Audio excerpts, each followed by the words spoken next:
Bíbélì wípé nínú ìwé Psalm 30 ẹsẹ̀ 5, bí ẹkún bá pẹ́ di alẹ́ kan, ayọ̀ ń bọ̀ ní òwúrọ̀.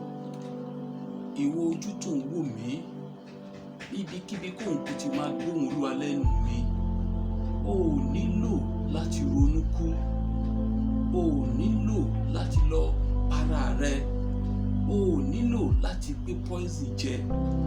Ìwọ tó wà ní ipò àgàn, Ọlọ́run tó dá Hánà lóhùn, mo pa láṣẹ sínú ayé rẹ lórúkọ Jésù kó dá ẹ lóhùn. Ìwọ tó wà ní ipò àìníṣẹ́ lọ́wọ́, àga tí wọ́n yẹ̀ mọ́ ẹ nídìí yẹn, bí Olúwa ti ń bẹ láàyè tí ẹ̀mí rẹ̀ ń bẹ, ní orúkọ Jésù ó yá gba àga ìbùjókòó rẹ, ó yá gbà padà. Iṣẹ́ olówó láyé ó yá gbà padà.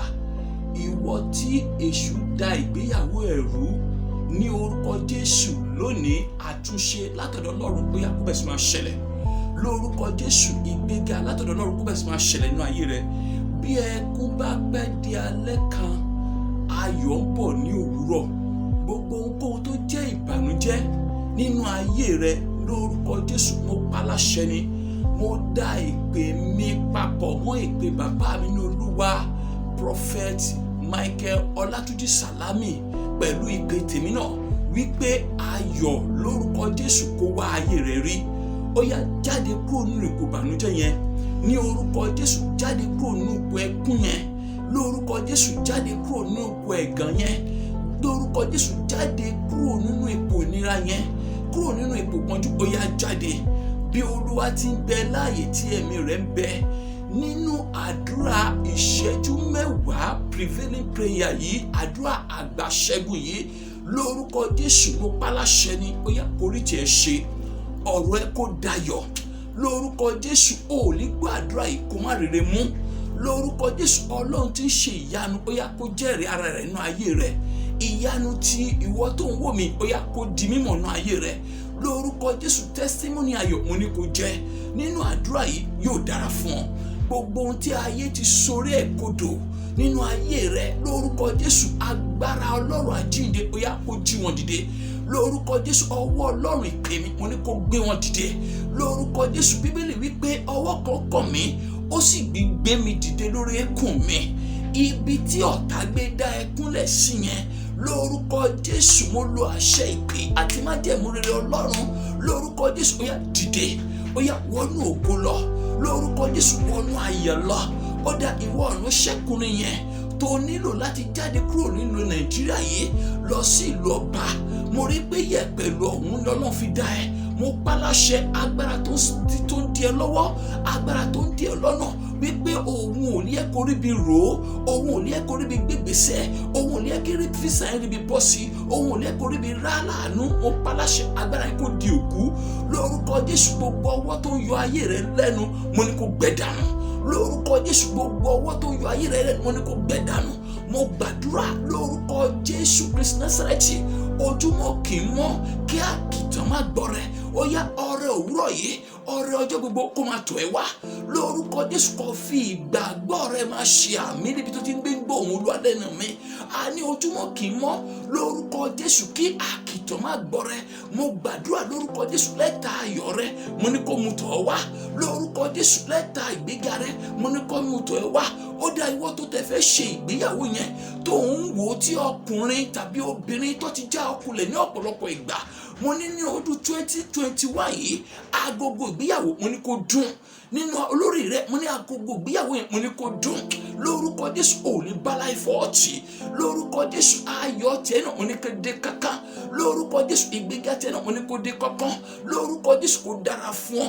Mo pa láṣẹ mi ò dálábà.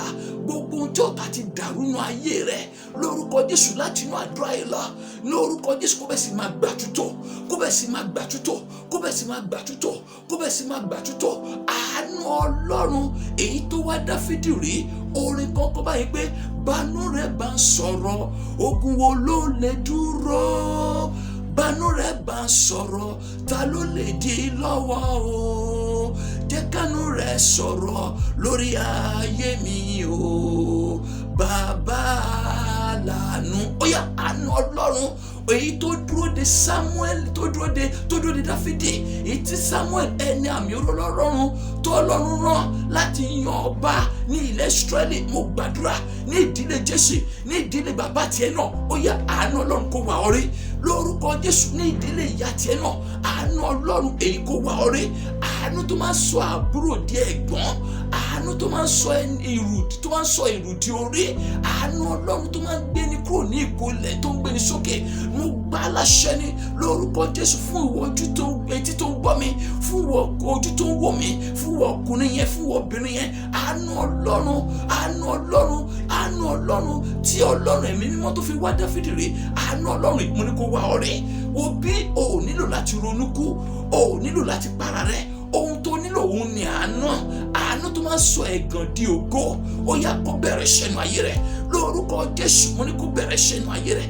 Àánú tó máa sọ ògùn di ògo. Mo ní kó bẹ̀rẹ̀ ṣẹ́nu ayé rẹ̀. Àánú tó máa sọ ẹni ẹ̀yìn di èrò wájú. Mo ní kó bẹ̀rẹ̀ ṣẹ́nu ayé rẹ̀. Àánú èyí tó máa sọ ẹni tó ń tọrọ jẹ tẹni tó fi fún ni lórúkọ Jésù. Mo ní kó fọ̀hún lórí ayé rẹ̀. Àánú Ọlọ́run mo ní kó gbé ọ̀gá lórúkọ Jésù. Ó yá lọ sókè. Mo paláṣẹ ó yá lọ sókè lórúkọ Jésù. Lọ sókè lórúkọ Jésù. Lọ sókè lórúkọ Jésù. Lọ sókè lórúkọ Jésù. Lọ sókè ní orúkọ Jésù. Lọ sókè ní orúkọ Jésù. Lọ sókè kúrò nínú àjàgà ayé. Ó yá jáde pé ogun tí ó ń jà ọ́ yẹn nílé bàbá láti ilé ìyá wa lórúkọ Jésù mo ló lọ sókè ìgbàgbé. Nínú àdúrà ìṣẹ́jú 5 yìí mo pa láṣẹ ni láì jẹun ata láì jẹun epo, ọ̀rọ̀ jáde àṣẹ tẹ̀lé lórúkọ Jésù Kristi Násárẹ́tì. Gbogbo àmì àgbàlára rẹ èyí tó ń di Ọlọ́run láti ṣe rere, mo pa láṣẹ ẹ̀jẹ̀ Jésù ó yá kó fọ ayé rẹ mọ́ lórúkọ Jésù. Ẹ̀jẹ̀ Jésù mo ní kó fọ ayé rẹ mọ́ lórúkọ Jésù. Ẹ̀jẹ̀ Jésù kó fọ ayé rẹ mọ́. Gbogbo àmì àgbà, àmì ogun, àmì ìdààmú, àmì ikú lórúkọ Jésù lára àwọn ojú tó ń wò mí yìí, ó yá mo ní kó parẹ́ lórúkọ Jésù. Mo ní kó parẹ́. Ìdíwọ́ láyé rẹ mo ní kó parẹ́. Àṣetì láyé rẹ mo ní kó parẹ́. Ẹ̀ṣìn láyé rẹ mo ní kó parẹ́. Ẹ̀ṣìn láyé rẹ mo ní kó parẹ́ lórúkọ Jésù Kristi Násárẹ́tì. Gbogbo aṣọ olórí àlùfáà ní Joshua wọ́n sì gba aṣọ èrí wọ̀. Gbogbo aṣọ èrí tó ń gbé káàkiri lórúkọ Jésù inú ẹ̀mí mọ́ kó bọ́ lára rẹ̀. Gbogbo aṣọ òórùn èyí tó ń gbé káàkiri lórúkọ Jésù èyí tí ọ̀rọ̀ ẹ fi ń sọ olóore yẹn, èyí tí ọ̀rọ̀ ẹ fi ń sọ aláàánú yẹn tó fi ró lóore lórúkọ Jésù. Gbogbo aṣọ òórùn yẹn mo pa láṣẹ ó yá inú ẹ̀mí mọ́ ó yá kó jọrùn. Inú ẹ̀mí kó jọrùn. Inú ẹ̀mí kó jọrùn lórúkọ Jésù. Ọwọ́ Ọlọ́run fún ìgbéga, fún ìtúsílẹ̀, fún ìlọsíwájú mo ní kó bẹ̀rẹ̀ ṣẹ́nu ayé rẹ̀. Ó yá ayé rẹ̀ kó gba ìgbà ṣírí rẹ̀ kó láti òní lọ kó dára fún ọ.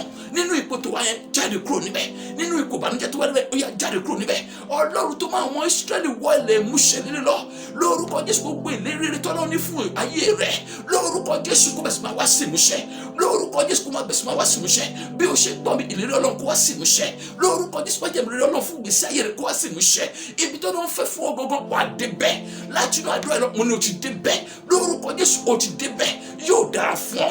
Ọkàn á balẹ̀, ọkàn á balẹ̀, ọkàn á balẹ̀, ọkàn á balẹ̀ lórúkọ Jésù. Ní Nàìjíríà tó ti gbọ́ mi, lókè òkun ló ti gbọ́ mi ni wàá ló ṣe lórúkọ Jésù. Mo ní wàá ló ṣe. Ọ̀nà kì í dín mọ́jọ́kọ́jọ́ máa yọ lórúkọ Jésù. Wàá ló ṣe, wàá ló ṣe, wàá ló ṣe. Aláàánú ọkùnrin, aláàánú obìnrin, aláàánú kékeré, aláàánú àgbàlagbà àtò ẹ̀ wá lórúkọ Jésù. Ọwọ́ ogun lára rẹ̀ mo ní parí. Ìjì tí ń jà ayé rẹ̀ bí Jésù ṣe dá ìjì tó dá lẹ́kun tó ní ìjì dákẹ́jẹ́ lórúkọ Jésù.